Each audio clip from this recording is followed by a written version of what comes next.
Okay, so Rwanda soldiers may outnumber M23 rebels in Congo. The prospect of dislodging the rebels is becoming dimmer. In January, at least 1,000 Rwandan troops crossed into eastern Congo, prompting a huge expansion of the territory under the control of the M23 rebel group. Rwanda's support for the Tutsi-led militia in the 3-year conflict has never been much in doubt.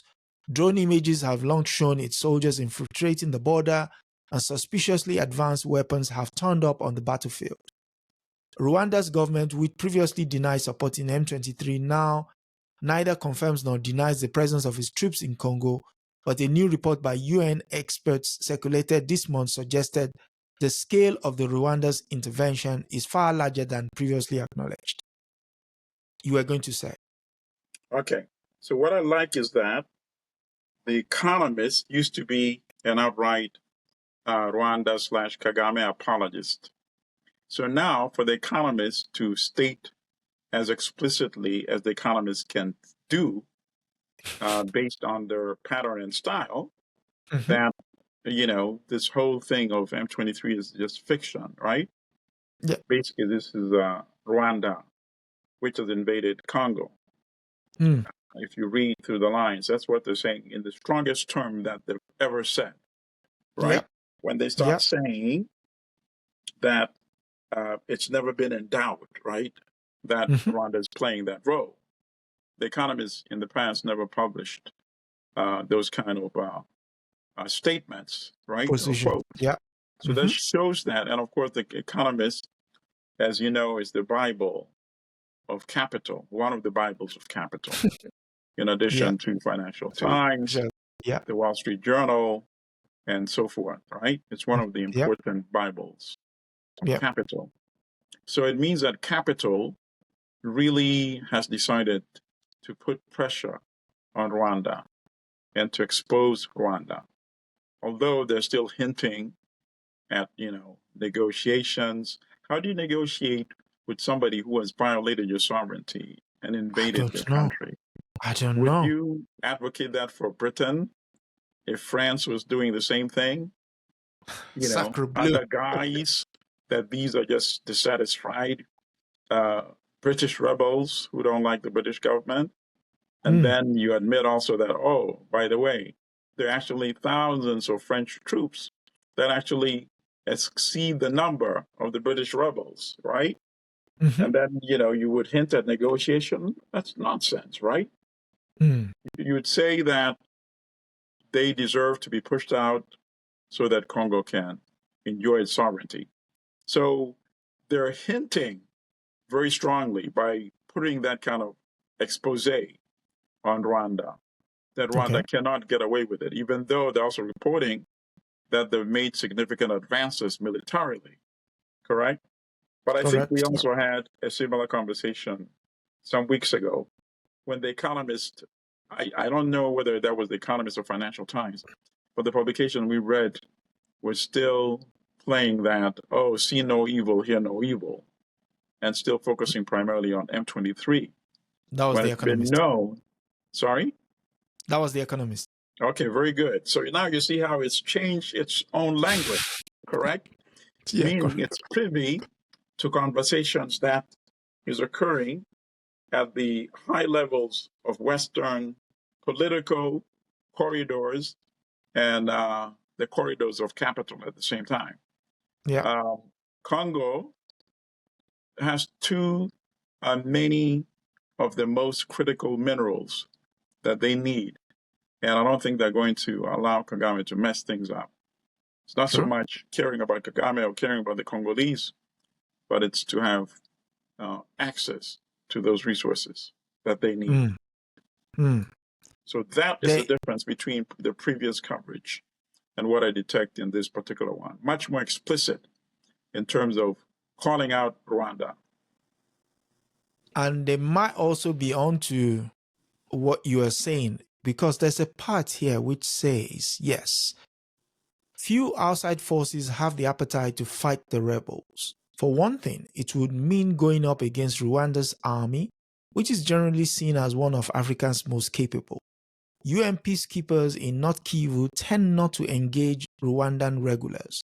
Moreover, Rwanda is one of the largest contributors to UN peacekeeping missions worldwide, complicating the politics of confronting its soldiers in Congo. A brief Kenya-led deployment by the East African Community withdrew in failure late last year after Mr. Tshisekedi got fed up with his reluctance to fight. All right, so what is actually missing in Congo is Tshisekedi himself. And I'll tell you what I mean.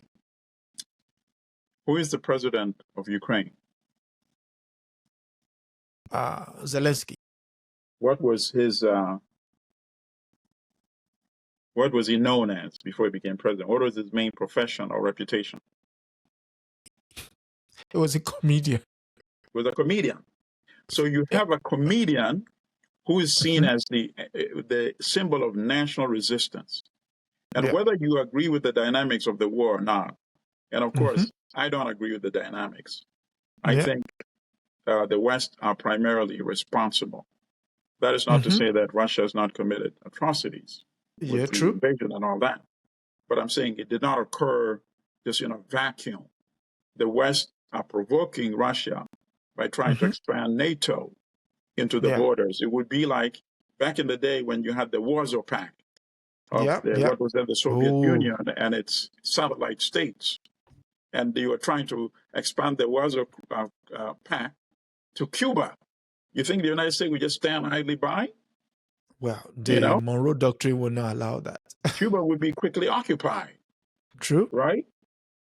So, we can't pretend that, that's not the dynamics that's ongoing. But nevertheless, this comedian has emerged as the symbol of national resistance.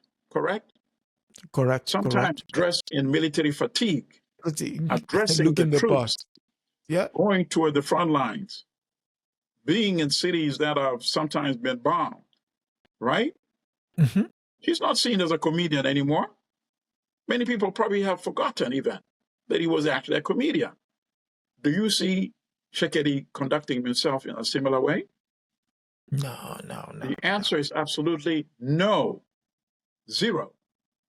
That would have tremendous boost for the national morale of the people of the Congo. And it would actually make it much easier for him to get outside support that he may need to deal with the Rwanda invasion menace once and for all. Yeah. He was seen, just even symbolically, going in fatigues and to the danger zones on a regular basis, right? But then, of course, it involved danger, you see? Being a national leader, you can't pick and choose and say, oh, I only want the good part, right?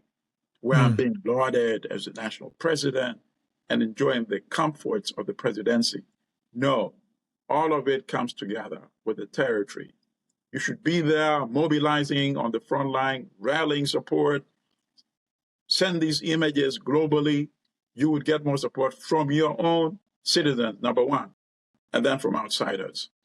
And then you can stop that periodic invasion, every other month invasion, once and for all. So part of it, of course, I blame the national president as well. Take a lesson from Zelensky. Whether you agree with the, as I said, the put on some military fatigues. Right. Whether you agree with the politics or the history of that conflict or not. But you cannot deny that he's now being identified as a symbol of national resistance. And these symbols are very important in terms of boosting the national morale, you see? That is missing in Congo. It is clearly missing. I mean, the country has been at loggerheads since the mid-60s now. And it's truly appalling. Yes, it's not been able to produce another Patrice Lumumba for a very long time. And of course, people like that come once in a lifetime. Once in a while. You have Patrice Lumumba who come. You have a Thomas Sankara who come. You have a Kwame Nkrumah who come. You have a Julius Nyerere. You have a Steve Biko. You have a Samuel Keita. Oh my They're God. there. They'll come. Those are You have a legends. Nelson Mandela. You have a Winnie Mandela. You know, we produce Those them. are legends. Those Yeah. are